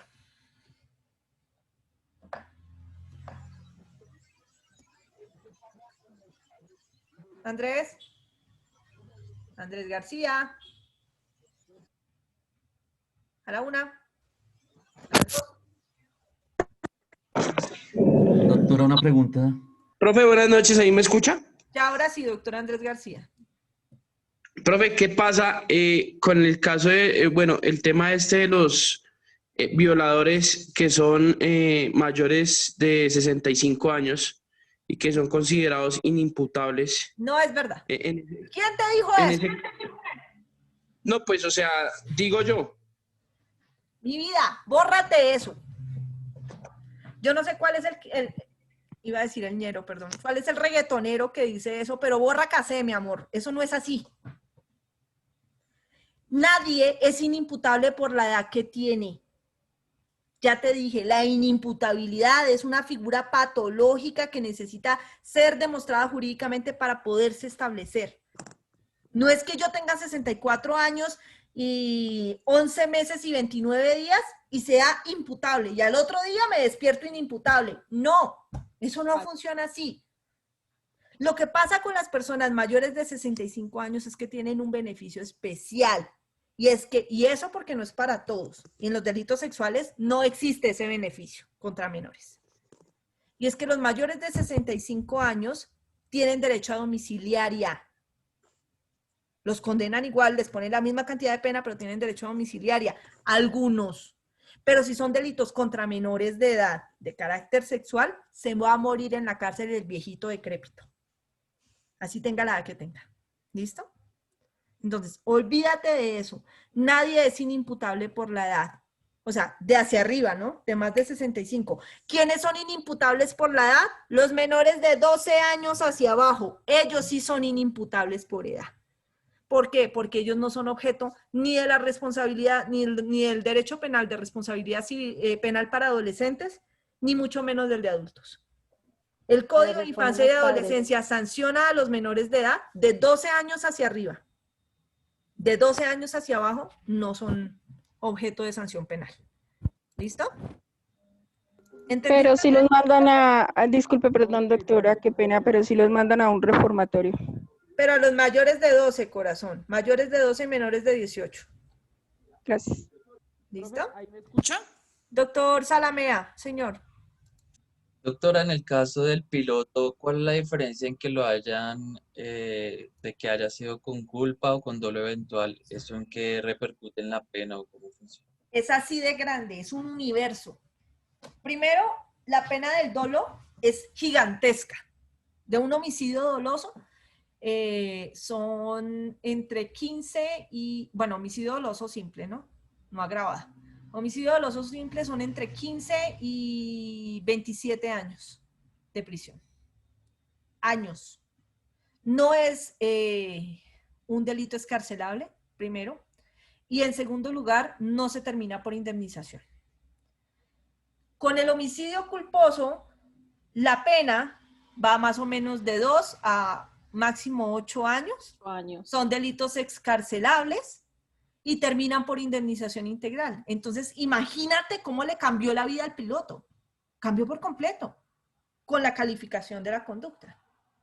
Si lo hubieran dejado culposo, te puedo apostar que el tipo saca la plata donde sea, paga y se acabó el problema.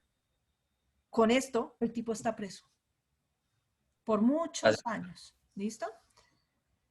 Gracias, doctor Salamea. Doctor Mario Borges. Profe, me asalta mucho la inquietud con estos dos casos que nos comentas y yo quisiera consultarte si tú logras cuantificar qué influencia tienen los medios en las sentencias que en teoría deben ser objetivas que dan estas altas cortes. Uy, pues ahí sí ya me estás pidiendo una opinión muy personal. Para mí, en este país, son muy pocos los jueces y los magistrados que no dictan sentencias mediáticas. Son pocos. Y los que no lo hacen terminan amenazados. Vean la juez 30 de garantías. Yo no soy uribista, creo que se han dado cuenta. Soy cero uribista. Pero esa juez actuó en derecho. Esa juez actuó en derecho. Si el tipo tiene derecho a salir, pues sale. Le dio su libertad y ya, y ahora la están amenazando. Sentencias mediáticas. Sentencia mediática que vamos a analizar aquí, en esta materia, la de Juliana Zamboni. Un hecho horrible, pero le dieron más pena de la que merecía. De la que merecía en derecho, no por justicia. Por justicia se necesitaría que Juliana estuviera viva. Eso es lo justo, que una niña pueda desarrollarse y crecer tranquila, sin que llegue un maldito loco, la suba a un carro, la viole y la mate. Eso es lo que es justo. Ninguna pena va a devolvernos a Juliana. Pero la pena que le pusieron a este tipo se pasó de lo que en derecho debía estar. Y lo vamos a ver más adelante cuando veamos individualización de pena, que vamos a analizar esa sentencia. Rosa Agudelo. Doctora, tengo una duda, que por decir en los hechos mediáticos, cuando suceden estas situaciones como la que acabo de mencionar la doctora de Uribe, ahí viene después sanciones para el juez que falló, que no hizo el procedimiento bien. Mira, si los jueces fallan por medios de comunicación, no ha existido el primero sancionado por eso. Lo que hacen es que, si se dan cuenta, pues revocan la sentencia y no van a decir, ay, es que el juez falló por la presión de medios, no. Van a decir, la decisión del juez está mal, en consecuencia la vamos a revocar en segunda instancia o en casación, vamos a casar el fallo y ya cambiamos la sentencia. Listo. Pero nunca, ninguno va a decir que fue por medios. Ninguno. La sentencia de Colmenares, o sea, del caso Colmenares, es una de las sentencias que más presión mediática generó y sigue generando en el país. La semana pasada salió una nueva prueba del botellazo en la cabeza de Colmenares. La sentencia se encuentra hace 2 años en segunda instancia en el tribunal y están esperando que falle en la segunda instancia. Y sale esta nueva prueba a generar presión mediática adicional a la que generó en primera instancia, en donde el país está dividido. Porque aquí no solamente estamos polarizados entre los que se creen de Petro y los que se creen de Uribe y los que nada. Estamos divididos en todo, hasta con el caso Colmenares. La mitad del país cree que las 2 señoritas y el tipo mataron a Colmenares, pero que cubrieron todo porque tienen plata. Y la otra mitad cree que ellos no mataron a nadie, pero quieren hacerlos condenar porque los papás de Colmenares tienen plata. Y así, la mitad del país dividido para cada lado, opinando de un proceso. Gracias a Dios, el proceso no fue mediático, es decir, no lograron los medios su cometido de hacer condenar por condenar. Absolvieron en derecho.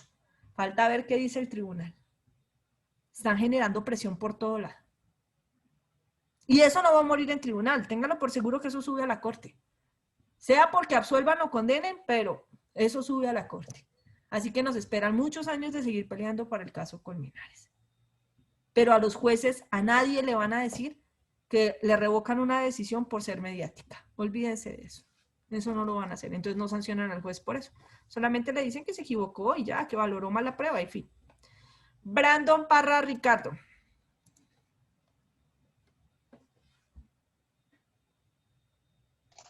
Doctora, buenas noches. Buenas noches, Brandon.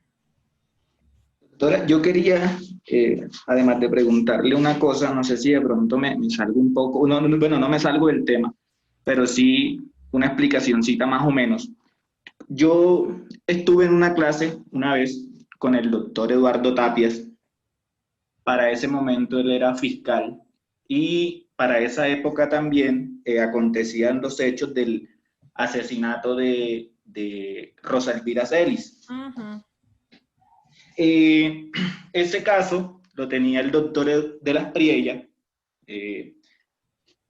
y cuando le imputaron los cargos, el doctor Eduardo Tapias nos dijo de forma muy clara que él era un inimputable y basaba su idea o sus argumentos en que habían 75 casos a nivel mundial, donde habían 56 en Inglaterra. Bueno, y no tengo exactos los datos, pero sé que habían 56 en Inglaterra, donde el victimario tiene que ver agonizar a la víctima para poder eyacular. Que eso era una enfermedad. El doctor Tapias, porque es un argumento todo el doctor Tapias, enfatizaba en que en Colombia, como usted lo decía, la sociedad, los casos mediáticos, los casos rechazados por la sociedad, los jueces los fallan como la sociedad los pide. Pero que el ideal de un caso como este, en este caso el victimario de Rosa Elvira, era que se tratara, se sanara y se reintegrara a la sociedad porque así lo expresa nuestro derecho penal y es la idea de la resocialización, por así decirlo. No sé qué idea tenga usted de esto, no sé si quede más como un comentario mío o de pronto usted me pueda como sacar esa duda porque ya hace unos 3 añitos que la tengo. Gracias, doctor. Pues no sé, no conozco al doctor Tapias. La verdad, yo soy una isla, yo poco farándula jurídica, no sé si el doctor es famoso o no, y me excuso por esa razón. También debo decirte que las opiniones que cada abogado tiene sobre casos específicos son válidas para ese abogado y para todos aquellos que piensen igual que él.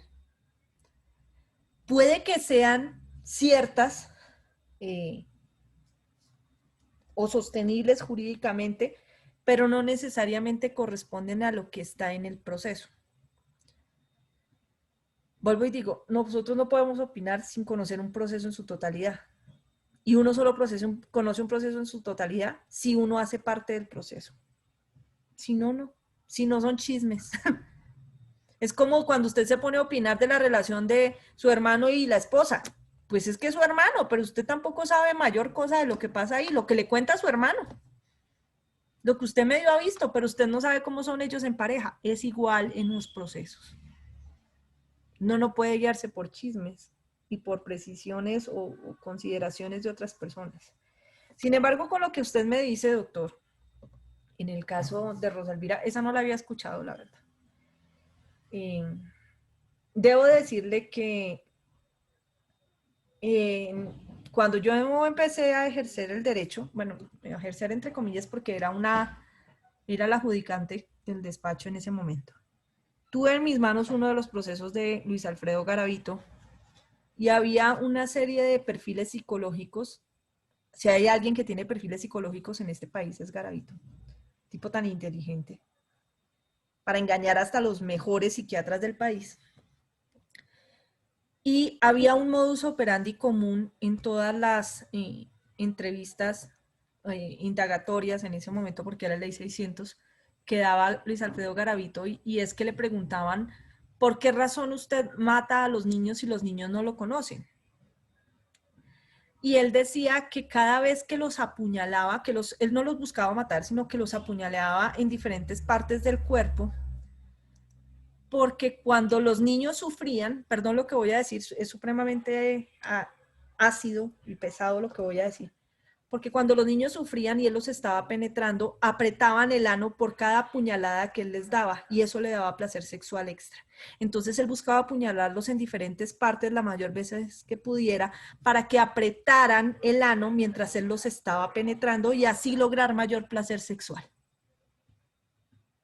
Así está documentado en muchos de los casos de Garavito. Obviamente terminaba matando a los niños. Eso no es una inimputabilidad. No lo es. Porque entonces todas mis desviaciones sexuales, sea yo Garavito, sea el asesino de Rosalvira Celi, sea cualquier pedófilo de este país, sea cualquier violador de mujeres, cualquier apetito sexual que yo quiera saciar de manera indebida, generaría inimputabilidad. Y no es así. Por eso te digo, no sé quién es el doctor Tapias, no sé si él tenía información adicional a la que conocemos del caso Rosalvira Celi, que yo tampoco lo conozco a fondo, conozco lo que todos conocemos, pero sí te puedo decir que saciar mediante violencia el apetito sexual no es causal de inimputabilidad. Doctora, ahora tengo otra duda y usted me disculpará la intervención. Bueno, en cuanto a eso de Rosalvira, pues él lo terminó de explicar, se perdió el proceso, 3 meses lo duró de la Espriella que lo perdió, fue un escándalo para la Espriella, bueno. Pero cuando usted habla de que ese dictamen que da un médico, un especialista, un perito, que a fondo sería una inimputabilidad, porque una persona enferma de la cabeza sería inimputable. Entonces ese dictamen que da un profesional de estos no es garantía para que un juez dicte una sentencia. No, porque vuelvo y te digo, la inimputabilidad no es una figura médica, es una figura jurídica. Pero si entonces yo no hay me médico en despojo, este país ni en el planeta que pueda certificarte que alguien es inimputable. Porque entonces si así fuera, entonces ¿para qué tenemos al juez? Ningún perito en este país, ni en medicina, ni en nada, puede determinar el fallo de un juez, porque es el juez quien toma la decisión, aún en contravía de lo que un perito le pueda decir.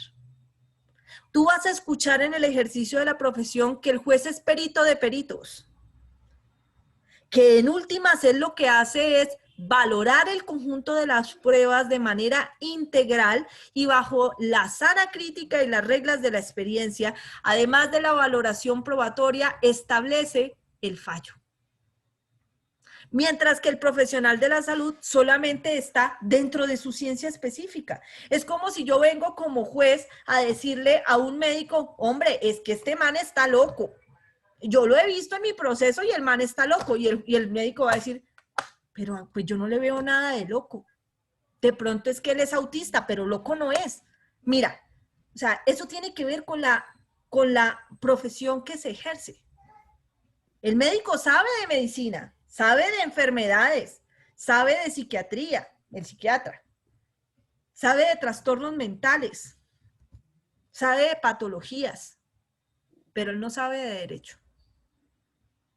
Y la inimputabilidad no es una enfermedad, es una figura jurídica. Por eso es que ningún médico la puede determinar.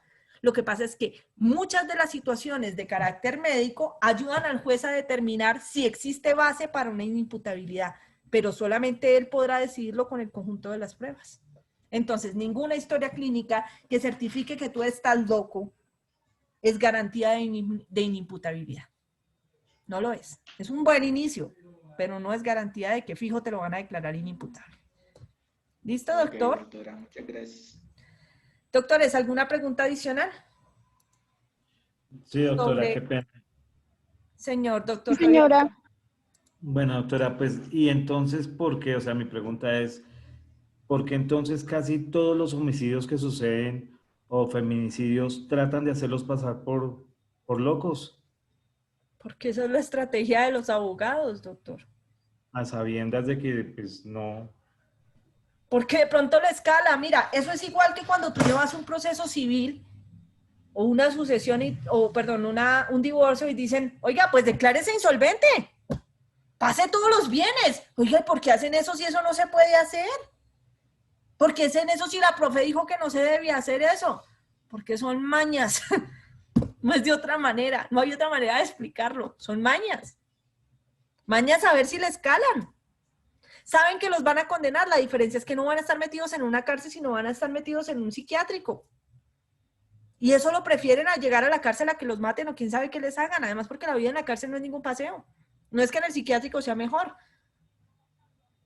pero es livianamente pasable a lo que es una cárcel. Entonces el abogado juega sus cartas. Mira, yo suelo decirle a mis estudiantes una cosa que se les suele quedar. Y es que usted a un juez puede pedirle hasta un Ferrari. Otra cosa es que se lo dé. Usted puede ir y pelearle y traerle y hacerle toda la pantomima de que el tipo es inimputable. Otra cosa es que lo declare inimputable. ¿Listo? Entonces los abogados suelen confiarse muchísimo en las historias clínicas y decir, es que aquí tengo la historia clínica y el juez no me lo declaró inimputable y acá el médico estaba diciendo...